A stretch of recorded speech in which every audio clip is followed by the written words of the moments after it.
Hello friends, welcome to my ஜெர்ஹாப்ஸ் kitchen. இன்றைக்கி நம்ம பார்க்க போகிறது ஓமப்படி வடகம். வாங்க எப்படி செய்யலாம்.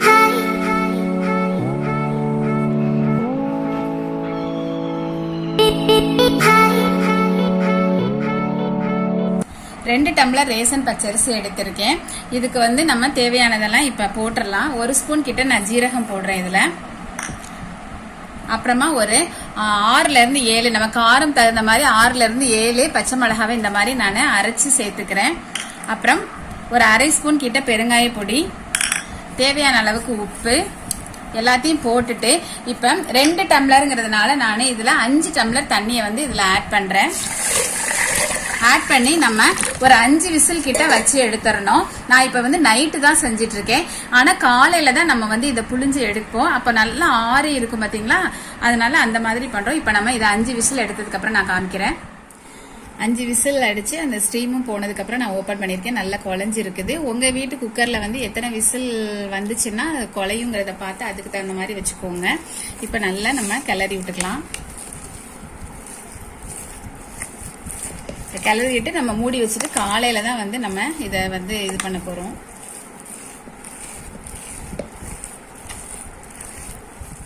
இப்போ நல்லா நம்ம கிண்டிட்டோம். இதை நல்லா மூடி போட்டு குக்கரை மூடி வச்சிடலாம். காலையில நம்ம எந்திரிச்சோடனே வெயில் வர முன்னாடி அப்படியே புளிஞ்சு விட்டுற வேண்டியதான். நீங்க நினைக்கலாம் நைட்டே இந்த மாதிரி செஞ்சு வைக்கிறதுனால கெட்டு போயிருமோ இல்ல புளிச்சிருமோ, அந்த மாதிரி கண்டிப்பா ஆகாது. ஏன்னா இது நம்ம அந்த குக்கர்லயே வைக்கிறதுனால அந்த ஹீட் ஓரளவுக்கு நமக்கு இருந்துகிட்டே இருக்கும்.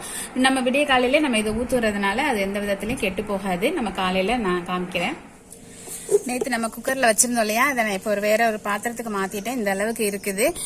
ஒரு காலையிலே நம்ம செய்கிறதா இருந்தாக்க ஓரளவு சாஃப்டாகவே தான் இருக்கும். நான் இப்போ கொஞ்சம் நைட்டு நல்லா மழையாக இருந்ததுனால புளியறதுக்கு யோசிச்சுட்டு இப்போ ஒரு 9 o'clock வரைக்கும் ஆனதுனால கொஞ்சம் இறுக்கமாக இருக்க மாதிரி இருந்தது. அப்படி இருந்துச்சு அப்படின்னா கொஞ்சம் எண்ணெய் விட்டு நல்லா பிசைஞ்சு இந்த மாதிரி எடுத்துக்கோங்க. நீங்கள் 6 மணிக்கே ஊற்றுறதா இருந்தால் இந்த மாதிரி கட்டி ஆகாது. இப்போ நம்ம செய்யலாம். சாதாரணமாக முறுக்கு எல்லாம் புளிவோம் இல்லையா, அதில் வச்சு செய்வாங்க. அப்படின்னா நமக்கு ஒரு கூட எக்ஸ்ட்ரா 2 பேர் தேவைப்படும். அந்த மாதிரி இல்லாமல் தனியாக நீங்கள் செய்கிறீங்க அப்படின்னாக்க இந்த மாதிரி ஒரு ஆயில் கவரை எடுத்துக்கோங்க. எடுத்துட்டு சின்னதாக இந்த மாதிரி ஹோல் பண்ணிக்கோங்க. அப்படின்னா உங்களுக்கு ஈஸியாக செஞ்சிடலாம். இப்போ இந்த ஆயில் பேப்பரில் நம்ம மாவை உள்ளே போட்டுக்கலாம். இதுனா நமக்கு உங்கள் ஈஸியாக புளியறதுக்கு நல்லாயிருக்கும். இந்த மாதிரி ஒரு 1/2 கவருக்கு நீங்கள் ஃபில் பண்ணிக்கோங்க. பண்ணிவிட்டு இப்படி நீளமாக நம்ம புளிஞ்சிட வேண்டியதான். உங்களுக்கு வேணுங்கிற ஷேப்பில் நீங்கள் வட்டமாவோ இல்லை நீளமாவோ எப்படி வேணாலும் பண்ணிக்கலாம்.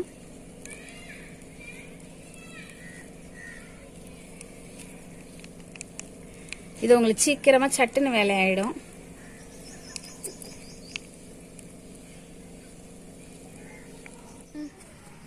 பாருங்க, இப்ப நம்ம எல்லாத்தையுமே புளிஞ்சு எடுத்துட்டோம். இது ரொம்ப ப்ரொசீஜர் படி அப்படியெல்லாம் செய்ய தேவையில்லை. கடன்னு எல்லா பக்கமும் இஷ்டத்துக்கு புளிஞ்சு விட்டுறலாம். இது சீக்கிரமாவே காஞ்சிரும். ஒரே நல்லா காஞ்சிரும். அப்புறம் 2 days ஆச்சுன்னா நல்லாவே பொரிக்கிற அளவுக்கு காஞ்சிரும். ஆனாலும் ஸ்டோர் பண்ணணும் அப்படிங்கிறப்ப நம்ம 1 week ஆகுது இது காய வச்சு எடுத்துக்கணும். இது கொஞ்சம் உங்களுக்கு கலர் கம்மியா இருக்கிற மாதிரி ஃபீல் ஆகும்.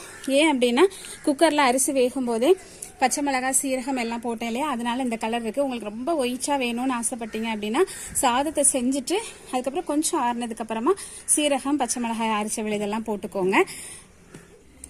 பாருங்க, காலையில 10 மணிக்கு நம்ம புளிஞ்சு விட்டோம். இப்ப 4 மணி தான் ஆகுது. நல்லா காஞ்சிருச்சு. இப்பவே பொரிக்கிற அளவுக்கு நல்லா காஞ்சிருச்சு. ஆனாலும் நம்ம இதை துணியில இருந்து எடுக்கணும் இல்லையா, அதுக்கு நம்ம என்ன பண்ணணும்னா இப்படி நல்லா இப்படி திருப்பி போட்டுக்கோங்க. போட்டுட்டு கொஞ்சமாக தண்ணி தெளிச்சுக்கணும். தண்ணி தெளித்து ஒரு 2 நிமிஷம் அப்படி விட்டுட்டோம் அப்படின்னா தன்னால வந்துடும். அதுக்கப்புறம் நம்ம ஒரு தாம்பளத்தில் போட்டு நல்லா காய வச்சுக்க வேண்டியதான். இப்போ தண்ணி தெளிச்சுட்டு ஒரு 5 நிமிஷம் நல்லா ஊறிடுச்சு. இப்போ நான் எடுத்து காமிக்கிறேன் பாருங்கள். இங்கே பாருங்கள் எவ்வளோ அழகாக வருதுன்னு. இப்போ இந்த ஈரம் காயணும்ல, அதுக்காக நம்ம இன்னும் ஒரு நாள் நம்ம தாம்பளத்தில் போட்டு காய வச்சுக்கணும். துணியில இருந்து எல்லாத்தையும் எடுத்து இந்த மாதிரி தாம்பளத்துக்கு மாத்திட்டோம். நல்லா காஞ்சிதான் இருக்கு. இருந்தாலும் நம்ம தண்ணி விட்டு தெளிச்சு எடுத்திருக்கோம் இல்லையா, அதனால கொஞ்சம் ஈரப்பதம் இருக்கும். இது இன்னும் நாளைக்கு ஒரு நாள் காய வச்சிட்டோம் அப்படின்னாக்க நமக்கு பொரிக்கிற ஸ்டேஜ் வந்துடும். ஆனாலும் நம்ம ஸ்டோர் பண்ணணும் அப்படின்னா ஒரு 1 week வரைக்கும் நல்லா காய வச்சுட்டு அதுக்கப்புறம் ஸ்டோர் பண்ணிக்கோங்க. பாருங்க, 2 days தான் ஆகுது. அது 2 days கூட ஆகல, 1.5 நாள் தான் ஆகுது. அதுக்கு எந்த அளவுக்கு பாருங்க, நல்ல ஒரு சவுண்ட் வர அளவுக்கு நல்லா காஞ்சிருச்சா. இப்ப நம்ம இதை பொரிச்சிடலாம் 2 daysலயே.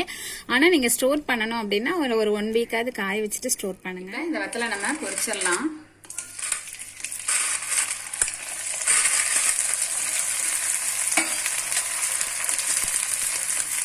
பாருங்க எவ்வளவு சின்னதா இருந்தது நல்லா பொரிஞ்சு பெருசா வருது பாருங்க.